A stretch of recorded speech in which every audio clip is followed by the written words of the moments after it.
الرسول النبی الأمی الہاشمی سیدنا و شفیعنا ابی القاسم المصطفى محمد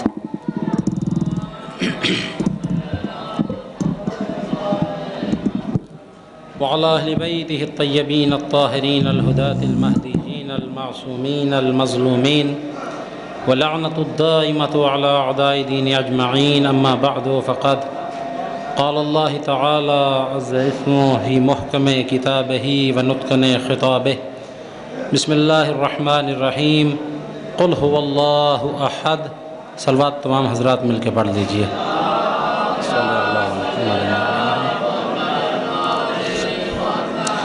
محترم سامعین، عزاداران امام مظلوم امام حسین علیہ السلام، وقت تقریباً 2 سے 2.5 گھنٹے ابھی باقی ہے اور پڑھنے والے تقریباً 7 یا 8 افراد ہیں.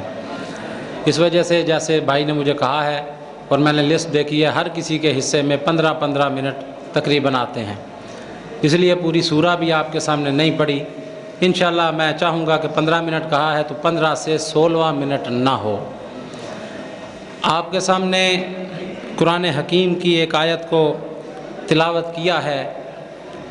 یاد رکھیے کہ قرآن کی آیت کو اس لیے تلاوت کیا ہے کہ ہمارا شرف یہ ہے کہ منبر حسینی پہ آنے والا ہر ذمہ دار خطیب اپنے کلام کی ابتدا قرآن ہی سے کرتا ہے. اور ہماری ان مدارس کی جو مجالس ہوتی ہیں، یہ آپ تمام حضرات جانتے ہوں گے کہ قرآن کے سنگ سنگ چلتی ہیں. میں کہتا ہوں کہ یہ ایسی مجالس ہوتی ہیں کہ جن کی ابتدا بھی قرآن سے ہوتی ہے اور ان کی انتہا بھی قرآن ہی پر ہوتی ہے. اور قرآن سے ابتدا اور انتہا کرنا میں سمجھتا ہوں کہ کوئی معمولی چیز نہیں. اس لیے کہ میرے بھائیوں، جن مجلسوں میں، جن محفلوں میں قرآن موجود ہوتا ہے وہاں گمراہی کے آنے کا امکان نہیں ہوا کرتا. قرآن معمولی کتاب نہیں ہے. ایک حدیث امام کی ارشاد فرما کر اپنے موضوع کی طرف آنا چاہتا ہوں. اکثر کہا کرتا ہوں کہ آج ہماری زندگیوں میں یہ نقص پیدا ہو گیا کہ قرآن کو کھولتے ہیں، لطف نہیں آتا، بند کر دیتے ہیں. صحیفہ کاملہ کو کھولا، ایک آدھ دعا پڑھی، لطف نہ آیا، بند کر دیا. نہج البلاغہ کا ایک آدھ خطبہ پڑھا، زیادہ پڑھنے کو دل نہیں چاہتا.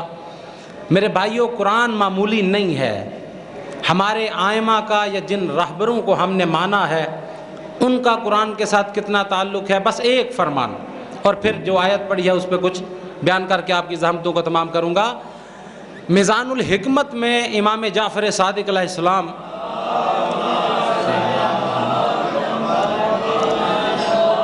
ارشاد فرماتے ہیں، نوّروا بیوتکم بتلاوت القرآن، اپنے گھروں کو قرآن کی آیات سے منور کرو، نور بخشو. لمبی حدیث ہے، جہاں پر حدیث ختم ہو رہی ہے فرماتے ہیں یاد رکھو جن گھروں میں قرآن کی آیات کی تلاوت ہوتی ہے وہ گھر اہل سما کو، آسمان کے قدسیوں کو، آسمان کے فرشتوں کو یوں چمکتے ہوئے نظر آتے ہیں جیسے تاریک رات میں زمین والوں کو آسمان کے ستارے چمکتے ہوئے نظر آتے ہیں. قرآن معمولی نہیں ہے. اسی قرآن سے سورہ اخلاص کی ایک آیت تلاوت کی، اور اس سے میرے بھائی سمجھ گئے ہوں گے کہ میں جو 5-7 منٹ رہ گئے ہیں کس پہ تبصرہ کرنا چاہتا ہوں. توحید پہ. سورہ اخلاص، اس کو بھی آپ سمجھتے ہیں سورہ اخلاص ہے. قل هو اللہ احد اللہ الصمد لم یلد، اور سورہ توحید کے نام سے بھی اس کو عام طور پہ بیان کیا جاتا ہے. سورہ توحید ہے. اور توحید کا موضوع میرے بھائیوں ویسے ہی مومنین کے لیے مشکل ہوتا ہے، اور پھر کم وقت میں بیان کرنا یہ اس سے مشکل تر ہوا کرتا ہے. لیکن میرے بھائیوں آج کل ہمیں تو توحید اچھی نہیں لگتی ہے، توحید پسند نہیں ہے، توحید کا موضوع پسند نہیں. اور بقول کسے کہ مومنین میں جو نقص پیدا ہوا ہے، ہمارے مومن توحید کو ایسے خوش ہو کے سنتے ہیں جیسے وہابی علی کی ولایت کو خوش ہو کے سنتے ہیں. لیکن میرے بھائیوں توحید ایسا نہیں ہے کہ کوئی خشک موضوع ہو. ہمارے آئمہ کو توحید کے ساتھ کتنی محبت ہے. روایت کتابوں میں ہے کہ امیر المومنین کو ایک دفعہ ایک قافلے کے ساتھ پیغمبر نے سفر پہ بھیجا.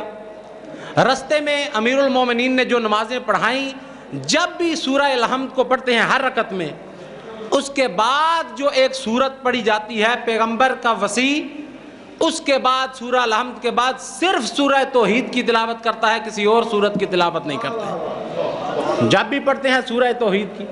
سفر سے واپس آئے، بہت جلدی کر رہا ہوں، پیغمبر نے صحابہ اکرام سے فرمایا کہ کوئی تکلیف سفر میں ہو، کوئی پریشانی ہو تو بیان کرو۔ کہنے لگے یا رسول اللہ ویسے تو ٹھیک رہے ہیں، کوئی پریشانی نہیں، لیکن ایک چیز جو ہے بڑی حیران کرتی ہے کہ علی جیسا حافظ قرآن، علی جیسا بڑا عالم، علی وہ شخصیت کے جس کے بارے میں آپ نے فرمایا کہ القرآن و ما علی و علی و مال قرآن، اتنی بڑی شخصیت ہر نماز کی ہر رکعت میں جہاں کے پہ چھوٹی سورہ پڑھتے ہیں، صرف سورہ توحید کی تلاوت کرتے ہیں، کسی اور سورت کی تلاوت نہیں کرتے۔ پیغمبر نے بلایا اور کہا کہ یا علی یہ لوگ ایسے بات کرتے ہیں، کیا وجہ ہے کہ صرف سورہ توحید کی تلاوت کرتا ہے، کسی اور سورت کی تلاوت نہیں کرتا؟ فرمایا یا رسول اللہ، عرض کی یا رسول اللہ آپ پوچھتے ہیں کہ علی توحید کی سورہ توحید کی تلاوت کیوں کرتا ہے؟ اس لیے یا رسول اللہ کہ علی ابن ابی طالب ساری کائنات میں جس شخصیت سے سب سے زیادہ محبت کرتا ہے وہ علی کا خالق ہے، علی کا خالق ہے، علی کا اللہ ہے، علی کو اس کا ذکر بڑا اچھا لگتا ہے۔ اور یا رسول اللہ میں نے جہاں تک دیکھا ہے قرآن کی یہ واحد صورت ہے جس میں صرف میرے اللہ کا تذکرہ ہے، کسی مخلوق کا تذکرہ نہیں ہے۔ اس بنا پہ میں سورہ توحید کی تلاوت کرتا ہوں۔ اس توحید کے مقابلے میں بہت سے محاذ ہیں، کفر کا محاذ ہے، شرک کا محاذ ہے، دہریوں کا محاذ ہے، لیکن میرے بھائیو جو سب سے مشکل محاذ ہے وہ ہے دہریوں کا محاذ۔ دہریت کہ جو اللہ کے قائل ہی نہیں ہے، خدا کو مانتے ہی نہیں ہے، ان کے مقابلے میں دوسروں کے بھی جواب دیتے ہیں، دہریوں کے مقابلے میں ہمارے پاس توحید کی دلیل کیا ہے؟ ہم جو اللہ کو مانتے ہیں، دہریہ حق رکھتا ہے وہ کہے کہ میں خالق کو نہیں مانتا، دلیل آپ کے پاس ہونی چاہیے۔ کافر حق رکھتا ہے کہ وہ کہے کہ میں حتمی مرتبت کو نہیں مانتا، دلیل آپ کے پاس ہونی چاہیے۔ منافق حق رکھتا ہے کہ وہ آپ سے کہے کہ میں علی کو نہیں مانتا، دلیل تیرے پاس ہونی چاہیے۔ اور تمام مجتہدین اور علماء اس بات پر متفق ہیں کہ فروع دین میں تو تقلید کی جا سکتی ہے، اصول دین میں تقلید نہیں کی جا سکتی۔ یعنی آپ کا یہ جواب کہ میں اللہ کو ایک مانتا ہوں، خدا کو تسلیم کرتا ہوں اس لیے کہ میرے ابا جی مانتے تھے، یہ دلیل کافی نہیں ہو سکتی۔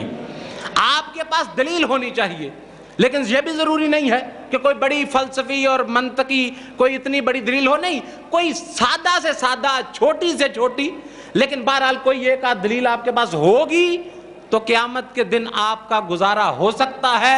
اگر آپ کے پاس دلیل نہیں ہے تو آپ کا گزارا نہیں ہو سکتا ہے۔ وہ دلیل ایک سادہ سی بیان کروں۔ دہریہ عام طور پہ ان کا نظریہ غلط بیان کیا جاتا ہے کہ دہریہ اس بات کے قائل ہے کہ جناب کائنات کو کسی نے پیدا نہیں کیا، یہ ان کا نظریہ نہیں ہے۔ دہریہ کہتے ہیں کہ اللہ نے پیدا نہیں کیا، مادہ نے پیدا کیا ہے۔ پیدا کرنے والا وہ بھی مانتے ہیں، لیکن وہ کہتے ہیں کہ اللہ نے پیدا نہیں کیا، بلکہ کس نے پیدا کیا؟ مادہ نے۔ اب ہم کیسے ثابت کریں کہ اس کائنات کو مادہ نے پیدا نہیں کیا، تیرے اللہ نے پیدا کیا ہے؟ دلیل ہونی چاہیے۔ وہ دلیل کیا ہے؟ ایک دلیل پیش کرتا ہوں میرے بھائیو، اللہ کے بارے میں ایک بڑی دلیل جو ہمارے پاس ہے وہ ہے اس کائنات کا منظم ہونا، کہ یہ کائنات ایسے بکھری ہوئی نہیں بلکہ ترتیب پائی جاتی ہے۔ کیسے پتہ چلے، کیسے دلیل بنتی ہے ہماری کہ کائنات منظم ہے؟ اس لیے کہ مادہ تو شعور نہیں رکھتا، جب بھی کوئی بے شعور کام کرتا ہے تو پھر چیزیں بکھر جاتی ہیں، ترتیب نہیں پائی جاتی ہے۔ جہاں پر ترتیب ہو اس کا مطلب ہے کوئی صاحب عقل ہے، کوئی صاحب شعور ہے جو اس کام کو کرنے والا ہے۔ مثلا آپ کسی کمرے میں گئے اور بہت سے صفات ہیں، اوراق ہیں، بکھرے پڑے ہیں، آپ نے پوچھا کہ جناب یہ صفات کس نے بکھیر دیے؟ تو اب کہنے والے نے کہا کہ یار ہوا چلی ہوگی بکھر گئے، آپ تسلیم کر سکتے ہیں۔ لیکن تھوڑی دیر کے بعد آئیں اور وہ ہزاروں صفات تہ در تہ لگے ہوں، ایک کے اوپر دوسرا، دوسرے کے اوپر تیسرا۔ اب اگر آپ پوچھیں کہ یہ جو بکھرے تھے سمٹے کیسے، اگر کوئی کہے گا کہ عین ممکن ہے کہ جس ہوا نے بکھیرے تھے وہ پھر چلی ہو اور یہ سمٹ گئے ہیں، اب آپ اسے تسلیم نہیں کر سکتے۔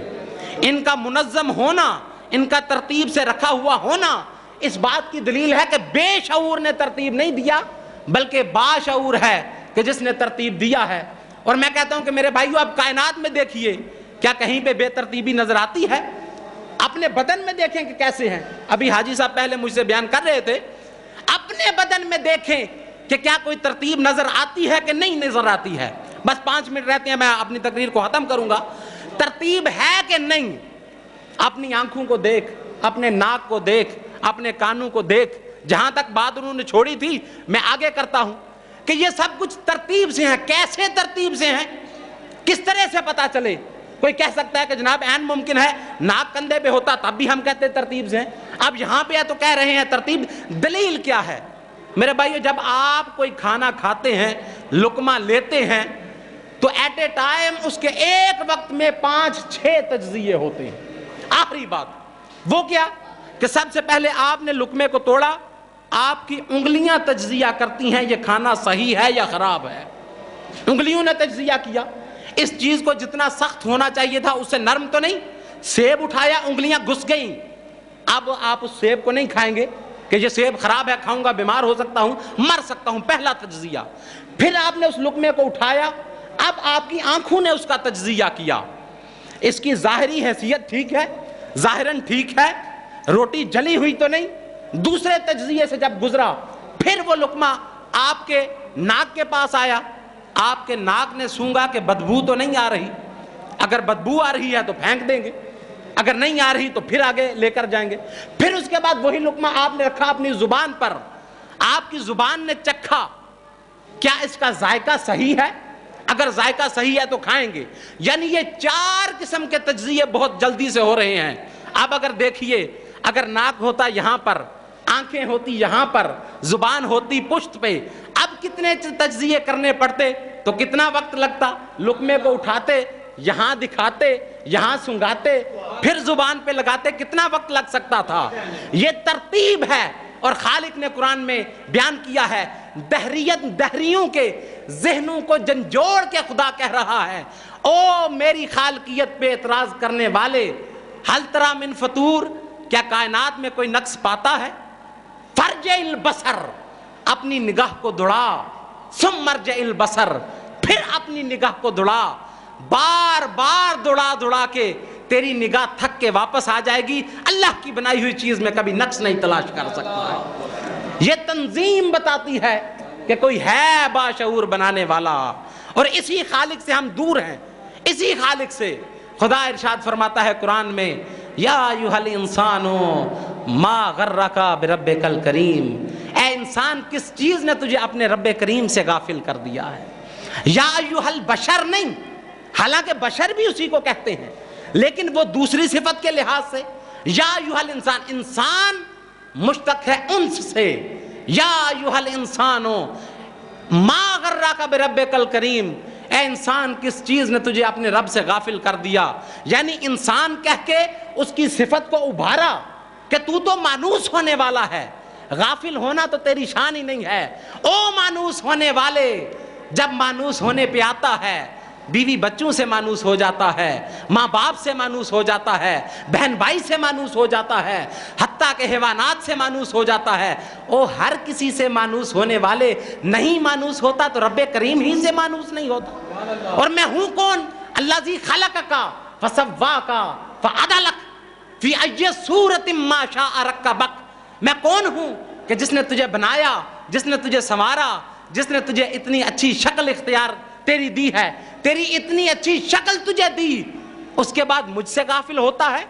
کیوں غافل ہو گیا ہے؟ اس کے بعد اگر تو کوئی جواب لائے گا تو تیرے سب جواب مردود ہیں، تیرا کوئی جواب قبول نہیں کہ فلاں چیز نے غافل کر دیا، فلاں چیز نے غافل کر دیا، فلاں چیز نے غافل کر دیا۔ نہیں، غفلت کا صرف ایک راز ہے، وہ کیا؟ بل تکذبون بالدین، آخرت پہ تو یقین نہیں رکھتا ہے، آخرت پہ یقین نہیں رکھتا کہ کسی خالق کے سامنے حاضر ہونا ہے۔ خدا ہمیں اس عقیدہ توحید کو صحیح طریقے سے بیان کرنے اور سمجھنے کی توفیق عطا فرمائے۔ وقت میرا ختم ہو گیا، انشاءاللہ پھر کبھی ملاقات ہوگی تو بات کریں گے۔ وما علینا الا البلاغ۔